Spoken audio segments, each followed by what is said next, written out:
This is a podcast recommendation. Yeah, not a video, it's a podcast. I'll leave a link in the description below. I cannot recommend this podcast highly enough. It is a podcast by Tris Dixon, who is a very well-known journalist in British boxing. He's the former Boxing News editor. Been around for a very long time, Tris Dixon. And he does a one-on-one interview in his podcast by Boxing Life Stories on Podomatic. A one-on-one interview with Adam Booth. And Adam Booth clearly likes Tris Dixon more than he likes most other journalists and interviewers, because he opens up a lot more to him than he does to everybody else in this podcast. And he answers, or at least partially answers, a lot of the questions that I'd been wondering about Adam Booth over the years, mainly centering around his relationship breakdown with people like David Haye and George Groves. Because so many of us at the time just didn't see it coming. We didn't see the Booth-Groves split coming, and we didn't see the Booth-Groves split came out the blue, whereas the Booth-Haye split was more of a gradual process. And that's what it appeared to be from the outside, and that's also what it appeared to be from the inside, based upon what Adam Booth says in his podcast, in his interview. So he gives some insight into why those relationships broke down, and he gives a lot of insight into his journey, his philosophy as a boxing coach, and how he developed himself as a boxing coach. And he says something very interesting. He says that in school, he was a daydreamer. And while everybody was doing work, he'd be staring out the window, obsessing about certain things, certain concepts, certain ideas, story, whatever the case may be. He just had this capacity to let his mind drift away while he would contemplate things other than what he was being taught in the class. So he said he's a natural daydreamer. And what he did when he became a boxing coach is take his natural daydreaming tendency and apply that to boxing. So whereas before he might have been sitting in class as a little kid contemplating, I don't know, football or something like that, how to score a goal better in football, or, how to play a position on a football team better. He's contemplating that while he's supposed to be doing maths. Now he applies that to being a boxing coach, where he'll sit around all day, after he's trained his fighters in the gym, he'll sit around all evening or all afternoon thinking about, why does my fighter throw a punch like that? Why does he react that way mentally in that situation? You see what I'm saying? He just applies his natural personality tendencies, his natural traits to boxing. Very, very interesting, because there's a lesson there for everybody. We all have different traits and tendencies as human beings. And if you can find out what these traits are, there is a way to make them work for you. There is a way to actually monetize them if you're, that way inclined, if that's what you want to do with your traits. There is a way, particularly in this day and age with the internet and what have you. There are so many different ways to make a living. There are so many different ways to utilize your talent or your ability. And who would have thought that daydreaming would be a talent that you could harness and monetize? You see, but Adam Booth, the way he explained it here, that's exactly what he's done. Now, it's not only being it don't mean that every daydreamer can be a top-level boxing coach. No. But what it does mean is that if you apply that daydreaming ability, if you want to call it that, to something that you love or something that you're really interested in, it can work for you. But you got to put it out there. You got, you've got to open yourself up to new possibilities. Like for me here, my YouTube channel, there are plenty of YouTube channels much bigger than me, of course, but my particular channel, and obviously I had a previous channel as well, previous 2 channels. In my particular case, I didn't start making YouTube videos thinking that I would be doing it 8 years later, because I started making YouTube videos in 2010. I didn't think I'd be here 8 years later still making YouTube videos. I didn't make YouTube videos to make money either. When I first started out, I didn't even realize you can make money from YouTube. I had no idea. In fact, it was only a very small minority of channels back in 2010 that were even making money on YouTube, because most YouTube channels were not partnered. You had to work extremely hard and get consistent views to get partnered. And then once you got partnered, then you can start making money. And even then, it was a very small amount of money. And again, I didn't even know any of this for the first couple years that I was on YouTube. And once I did start making money, it was an absolute pittance. It was like, such little money. It certainly wasn't worth all the hours that you put in making videos.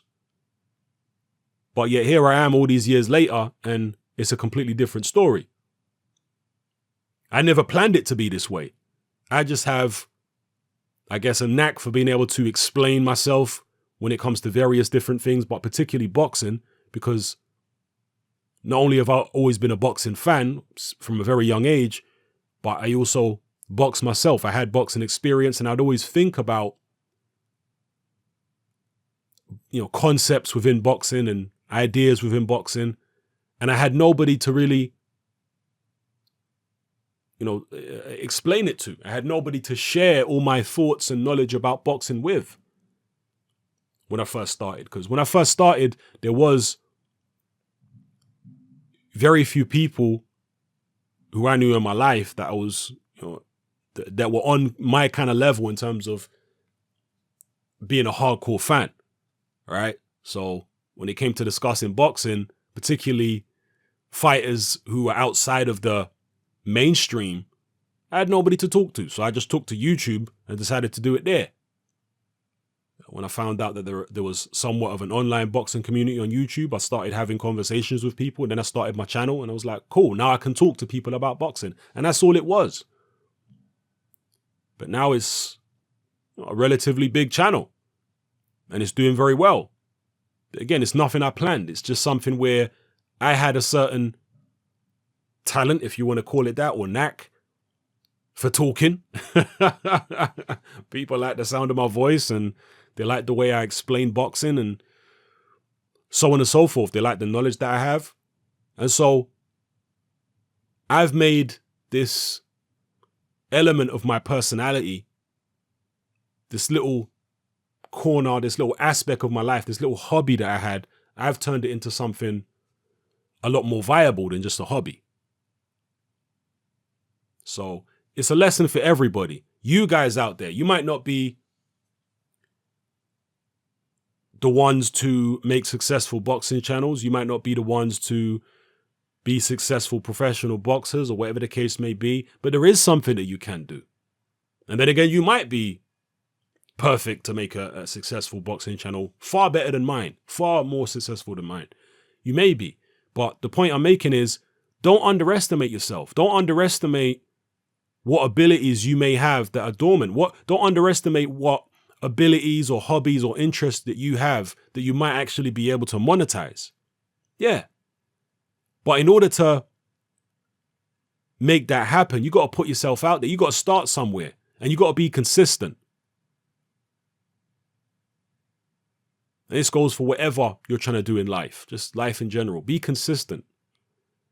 So anyway, I've drifted way off the topic of this Adam Booth podcast, but it all relates. If you go listen to the podcast, you'll see what I'm saying, because Adam Booth talks a lot about philosophy, about psychology, etc.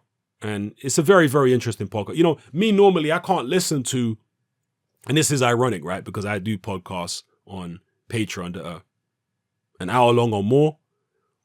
But me, myself, I find it difficult to listen to most interviews or podcasts that are, more than 15 minutes long, because I find that most people are just not that engaging. When it comes to Coogan and Eddie Hearn interviews, I can listen to them all day long. All right.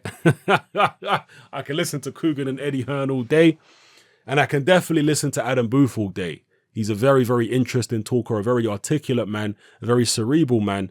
And I've had my reservations about Adam Booth as a trainer over the years. But, and look, he's a good trainer, but I'm talking about, he has weaknesses. He has areas in which he's not as good as other trainers. Okay. But one area which I've always said Adam Booth is strong is in the psychological aspect of boxing. You know, he understands the psychology of fighters, he understands the physiology of fighters, and he applies himself accordingly. So yeah, definitely worth a listen. Adam Booth by Boxing Life Stories, the podcast. Go check it out. It's by Trish Dixon, very well known British boxing journalist. Highly recommended. So make sure you go and give it a listen. So far, what has it got here? 8,000 listens. It needs to get a lot more than 8,000 listens. It's worth a lot more than 8,000 listens. Go and have a listen to Boxing Life Stories with Trish Dixon interviewing Adam Booth. Fantastic podcast. All right. Yeah, let me know how you feel. It's happening. I'm out. Join me on Patreon. I upload a minimum of 2 podcasts every single week, covering a wide variety of controversial topics, as well as live stream Q&A sessions. Take a look on screen right now at some of the podcasts I've produced so far. For just $3 a month, the equivalent of about £2 a month, you get access to all my new podcasts and my entire back catalogue of past podcasts, including my popular Confessions of a Nightclub Bouncer series. You can listen on your computer or on your smartphone or tablet by downloading the Patreon app from the Google Play Store or the App Store for free. The Patreon app also allows you to download each podcast in MP3. For less than the price of a cup of coffee, you get access to dozens of hours of exclusive content. It's easy to sign up, there's no contract, and you can cancel at any time. So come and join our community of free and critical thinkers by signing up with me here on Patreon today.